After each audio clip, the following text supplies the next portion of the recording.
बिस्मिल्लाहिर्रहमानिर्रहीम। अस्सलामुअलैकुम वीवर्स, कैसे हैं आप? उम्मीद है कि अल्लाह पाक के फजल व करम से आप बिल्कुल खैर खैरियत से होंगे।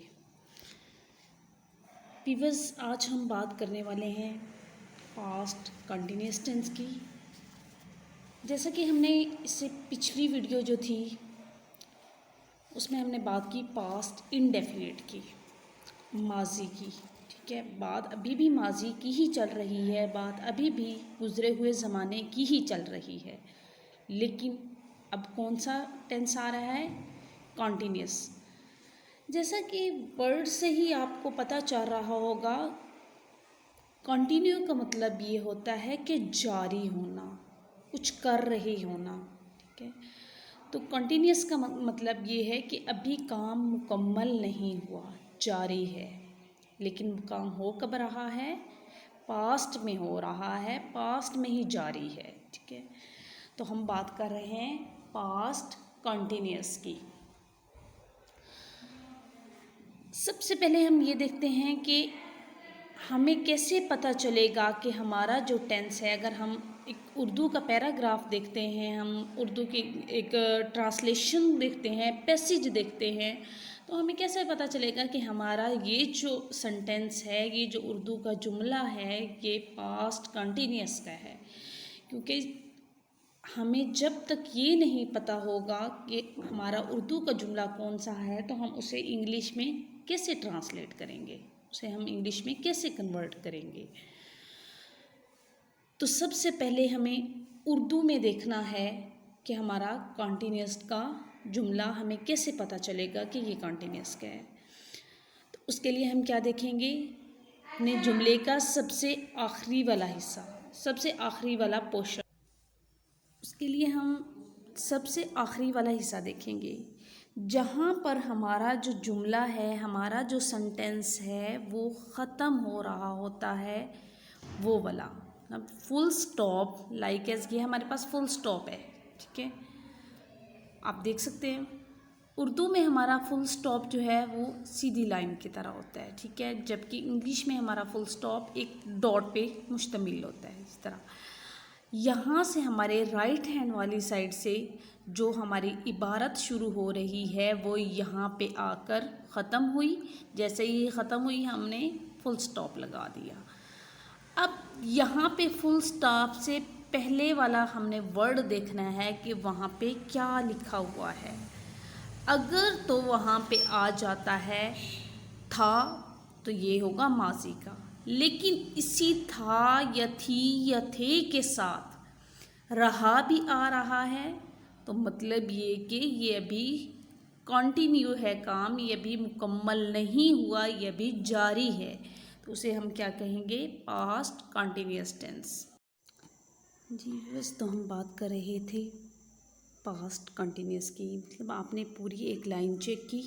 ठीक है, उर्दू की आपकी राइट हैंड वाली साइड से, आपके सीधे हाथ वाली साइड से आपकी इबारत शुरू हुई, जहाँ पर आके ख़त्म हुई, फुल स्टॉप आया, वहाँ पे आपने वो लास्ट वर्ड चेक करना है। यहाँ पे जो होगा फुल स्टॉप से पहले, अगर तो ये था, थी या फिर थे में से है, तो ये किस में?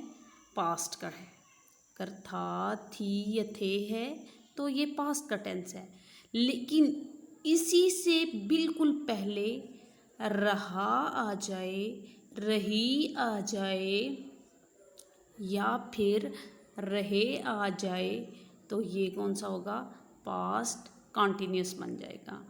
मतलब ये कि आपका जो सेंटेंस है, सेंटेंस कंप्लीशन है, जहाँ पे आपका जो पूरा एक जुमला मुकम्मल हो रहा है, वहाँ पे आखिर में क्या आना चाहिए? रहा था, रही थी,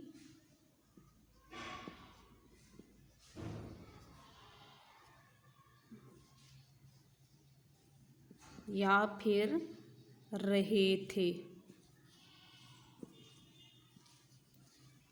अगर इन तीनों वर्ड्स में से कोई भी एक आ जाए, तो ये आपका पास्ट कंटिन्यूअस बन जाएगा।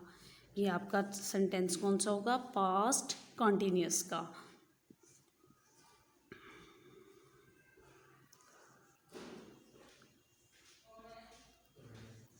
पास्ट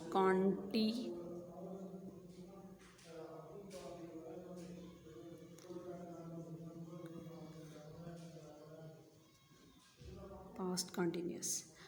अच्छा, अब हम बात करते हैं कि हम इसको इंग्लिश में कैसे कन्वर्ट करेंगे, इसे इंग्लिश में कैसे ट्रांसलेट करेंगे। तो इंग्लिश में कन्वर्ट करने के लिए, इंग्लिश में ट्रांसलेट करने के लिए हमने पहले ही तरतीब जो हम पहले वाली वीडियो में बता चुके हैं वही इस्तेमाल करेंगे। मतलब सबसे पहले हमारे पास आएगा सब्जेक्ट, देन हमारे पास आएगा वर्ब और लास्ट पे हमारे पास होगा object. S for subject, V for verb and O for object. अब चेंजिंग कहाँ पे आएगी कि हमारे पास जो वर्ब होगा उसके साथ हम ING लगा देंगे, मतलब कि फर्स्ट फॉर्म, वर्ब की फर्स्ट फॉर्म और साथ ही ING। मिसाल के तौर पे एग्ज़ाम्पल आप देखें, एग्ज़ाम्पल है वो स्कूल जा रहा था। लास्ट देखें, रहा था, ठीक है। तो हम इसको कैसे लिखेंगे? सबसे पहले हम सब्जेक्ट, हमारे पास काम करने वाला इंसान क्या है यहाँ पे? वो है, मतलब गायब है। तो हम इसको एंड देखें, था मस्कुलाइन में आ गया, मुज़क्कर में आ गया, तो हम यहाँ पे लिखेंगे ही। अब हम सेकंड नंबर पे जिसको ट्रांसलेट कर रहे हैं वो जा रहा था को, ठीक है। He was. अब हमारे पास वर्ब की फर्स्ट फॉर्म आ गई गो, जाना की क्या है? गो।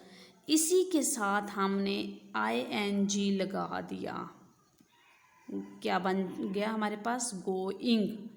देन हमने ऑब्जेक्ट का करना है स्कूल, ठीक है। तो हमने क्या यहाँ पे स्कूल की ट्रांसलेशन करनी है इंग्लिश में, टू स्कूल।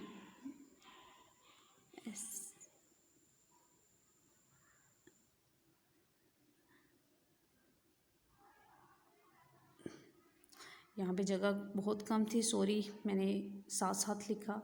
तो इसकी ट्रांसलेशन कैसे है कि he was going to school.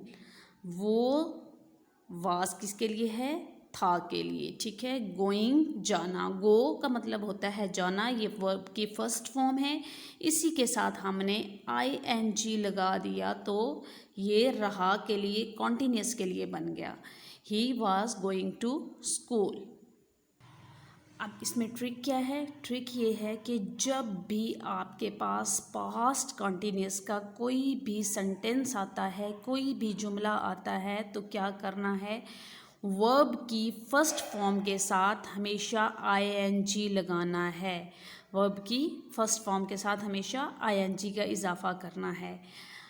और सेकंड क्या है कि आपको सबसे पहले तो ये पता होना चाहिए कि उर्दू में उसकी क्या निशानी है, क्या पहचान है, कि आपको पता चले कि ये हमारे पास सेंटेंस जो है पास्ट कॉन्टिन्यूस का है। इसी तरह मैं कुछ यहाँ पे जुमले लिख रही हूँ, आपने क्या करना है कि इनको ट्रांसलेट करने की कोशिश करनी है, बिल्कुल इसी तरह जैसा मैंने एग्ज़ाम्पल में बताया। आपके सामने कुछ एग्ज़ाम्पल्स हैं। नंबर फर्स्ट पे है आपके पास, वो बाज़ार जा रहा था। नंबर 2 पे है, वो लाहौर जा रहा था। नंबर 3 पे हमारे पास एग्ज़ाम्पल आ रही है, हम घर जा रहे थे।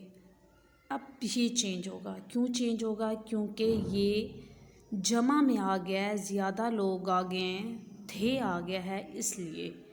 तो यहाँ पे हेल्पिंग वर्ब वाज के बजाय वर लगेगा। नेक्स्ट है सलमा मदरसे जा रही थी।